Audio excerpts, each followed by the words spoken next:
Hi everyone, my name is Zachary Cruz and today we'll be talking about Kazakhstan and uranium.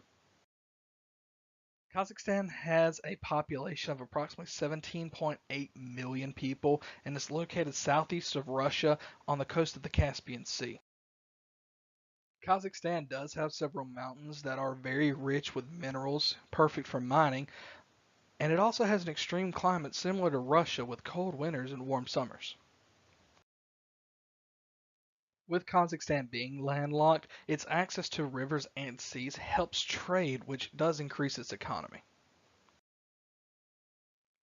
Okay, guys, let's go ahead and start talking about uranium. As everyone knows, uranium's atomic number is 92, but when it's mined from the earth, it actually has a yellowish color because it is uranium oxide, and we all know that it is a slightly radioactive metal. So uranium was discovered in 1789 by Martin Klaproth, but they do have dates from 79 CE of traces of uranium oxide from ceramic glasses. Some of its uses mainly are fission power, and more recently they've been using it more in armor-piercing rounds and armor plating for vehicles for military uses. There are several different types of ways to mine uranium. One of the biggest is in situ leaching because it's less intrusive than underground mining or open pit mining. Since in situ leaching is one of the most predominant mining methods of uranium, I figured I'd talk about it for a little bit.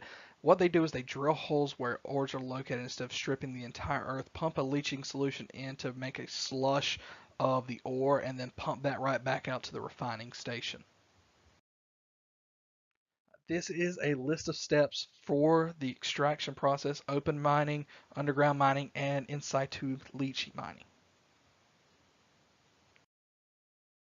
Since U3O8 is the most predominant source of uranium that's found through mining, we have to refine that to get to a more stable or more refined point, as seen in this first step here.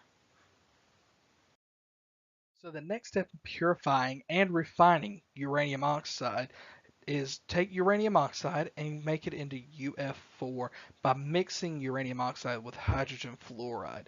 Now, once we get UF4, we really want it at the state of UF6. That way, it's a lot more feasible to work with.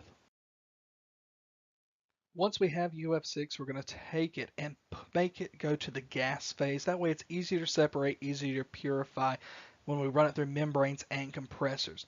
And once we have a pure uranium, then we're going to form the isotopes that are needed to get the pellets.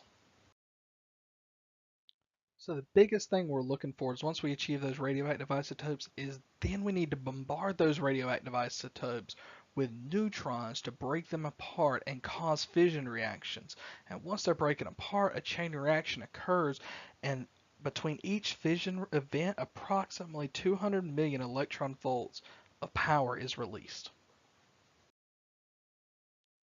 So we ask ourselves, why is this important? Well, the nuclear pellets that Kazakhstan produces can be sold to other countries as well as produce their own energy in-house and into their neighboring countries for a low cost of approximately 95 cents a pound for pellets. I want to thank you guys for listening to my presentation. I hope you enjoyed it.